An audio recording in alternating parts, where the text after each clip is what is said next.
Morning, everybody. This is Des and Lauren, and this morning we'll be speaking about our overlords. Overlords from overseas. Correct. Cape Town secures 2 billion loan to boost infrastructure, and we're going to be speaking about the source of that money. And this is on Business Tech. You'll get a link to this article in the description below this video, as well as in the first comment, and know why this is important. A lot of people might think, okay, we're getting investment money, but who becomes your overlord? Who then is in charge of how you do things, when you do things, And the conditions for doing things? although this article is specific to Cape Town, this happens throughout government departments. So it's important to understand that we are beholden to Europe still. After all these years, we are still subject to Europe. Not self-reliant, we can't finance ourselves, no. We have no sovereignty, we have no strength, we have no economy, we have nothing. So when people say that the Cape is independent, how independent are they really?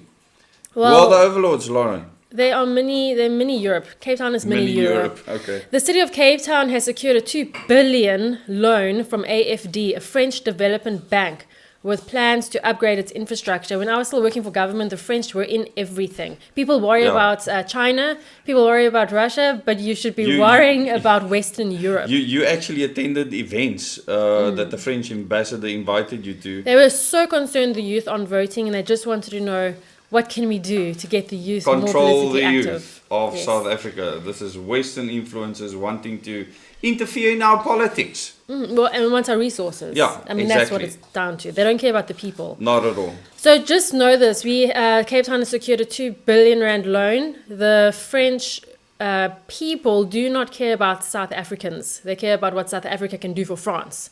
The loan contributes to the record infrastructure investing budget of 43 billion over the medium term. 43 billion rand. According to the city, it has partnered with AFD to acquire a more favorable rate when tested against the market.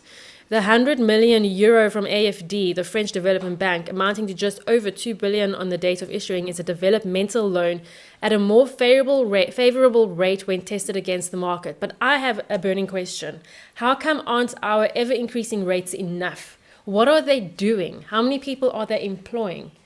How bloated is local government that they have to actually take out loans? Isn't it just principally, and I know this is done all over the world, doesn't mean it's normal. In principle, a local municipality should not have to loan money for its Not at development. all. It should come from the people. Yes, exactly. But the loan repayment's going to come from the people in any case. So the people in Cape Town can look forward to higher rates and taxes. Something that the dear-run Western Cape government is excellent at. For eternity, basically. Yes. The Metro plans to use the finances acquired to fund several categories of infrastructure, including water, sanitation, urban mobility, and access to electricity. I want to know which public representatives in Cape Town and which officials in Cape Town have shares in companies that will benefiting from this Do development. they actually have a right to loan in our name when we have to repay those loans at the end of the day?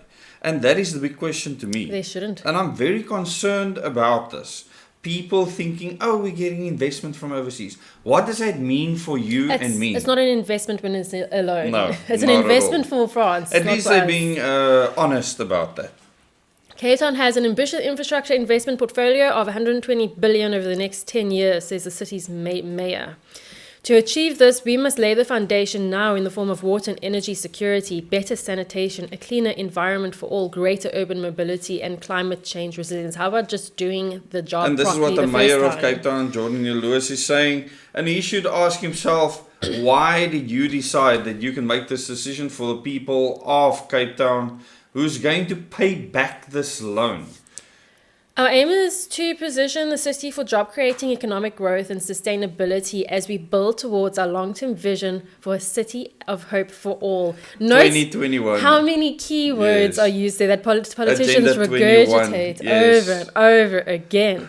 Since 1994, AFD has been actively involved in South Africa and has established a strong partnership with the city. And they've just been so quiet, just flying under the radar. Under the radar, always. We shiver in our boots when we hear other countries interfering, but we have no idea what Western Europe is doing in our country. In 2013, AFD provided its initial loan to the Metro. That's 2013. That's 10 years ago. Speaking to ENCA, Hill Lewis said that Cape Town has successfully shown international investors that it can pay back loans on time and reach the end of projects without corruption. How did those loans get paid back? We got overcharged for the water. They never stopped the water rates after the day zero frenzy. And that money wasn't used for water infrastructure as they promised. And also, did they repay the loans with that money? Who knows? We need to ask these questions. Even though they speak of water resilience and electricity resilience, it's not going to be the individual becoming resilient. No. It's going to be massive You're going to infrastructure. depend more on the 100%. government. The government is our saviors. That's the narrative they have to keep Absolutely. on pushing. The lion's share of the loan is to be used for water and sanitation. However, the next biggest project to follow is the extension of the My City bus to the southeast of the city. Hill Lewis said that extending this under the allocation of urban mobility would cost roughly 8 billion. Now, the city has been promising this as long as I can remember. Cape Town's 43 billion rand budget is more than both Johannesburg's budget and Durban's combined. The city is expected to spend 105% more than Johannesburg over the 2023 to 2024 financial year. And you are going to fork that out. On top of widespread social packages, the budget includes 2.3 billion to end load shedding, 40% bigger infrastructure budget, surpassing even the World Cup investment at a record 11 billion, a big increase of 100% or more for better sanitation, 2.2 billion for new water sources, 2.6 billion for better roads, and 860 million in technology to make Cape Town safer. I think it's time. Now, that last bit we need to emphasize. That is super Oh important. yes, this will be a separate Make video. Cape Town safer. We'll do another video on this. Okay, let's just end here. 860 million in technology to make Cape Town safer, including CCTV, drones, and dash cams. There you go. Monitor, track, and trace. Truly in line with Agenda 2030, Agenda 2021. And Jordan Neil Lewis is fully in line with this. He's in fact part of the mayors around the world that are implementing these agendas to completely remove your freedom and make you completely dependent on government.